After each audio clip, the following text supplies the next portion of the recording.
మహిళలు అనుభవించే గృహహింసకు వేధింపులకు చాలా వరకు చిన్నారులే మౌన సాక్షులుగా ఉంటారు. అమ్మను నాన్న నిరంతరం వేధిస్తూ కొడుతుంటే బిక్కుబిక్కుమంటూ చూస్తారు. చూసి చూసి కొంతమంది తిరగబడతారు. ఖబర్దార్, అమ్మ మీద చేయి వేస్తే అంటూ అమ్మకు అండగా నిలబడతారు. అమ్మ మీద దెబ్బ పడకుండా కాపాడుకుంటారు.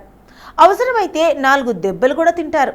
ఈ విషయంలో అబ్బాయిలతో పోలిస్తే అమ్మాయిలు మరింత వేగంగా స్పందిస్తారు. కానీ చివరికి ఆ అమ్మ ఇంకా తనకు లేదని తెలిస్తే ఏం చేయాలి, ఏం చేస్తారు? ఈ ప్రశ్నలకు సమాధానమే ఈ కథ. ఇది ప్రస్తుతం సోషల్ మీడియాలో వైరల్గా మారింది. కోటి ఆశలతో కాపురానికి వచ్చిన కోడల్ని బిడ్డ పుట్టిన తర్వాత కూడా వేధింపులకు పాల్పడి దారుణంగా హత్య చేసిందో కుటుంబం. కానీ దీన్ని ఆత్మహత్యగా చిత్రీకరించాలని ప్లాన్ చేశారు. కానీ 5 ఏళ్ల చిన్నారి సాహసంతో వారి పథకం పారలేదు. కంటతడి పెట్టించే చిన్నారి మాటలు, నాన్నే అమ్మకు తీవ్రంగా కొట్టాడు, ఆ తర్వాత ఊరేశాడు, ఇదేంటి అని అడిగినందుకు కావాలంటే నువ్వు చచ్చిపో అన్నాడు అని మీడియాకు చిన్నారి దర్శిత చెప్పిన మాటలు వింటే ఎవరికైనా కన్నీళ్లు ఆగవు.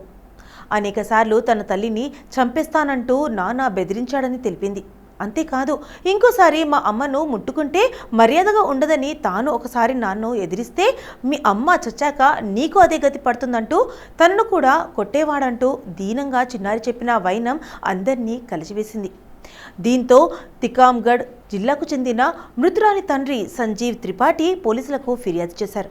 అత్తమామలు తన కుమార్తెను బాగా వేధించేవారని ఆరోపించారు. తన కుమార్తె సొనాలిని మెడికల్ రిప్రజెంటేటివ్గా పనిచేస్తున్నప్పుడు సందీప్తో వివాహం చేశారు.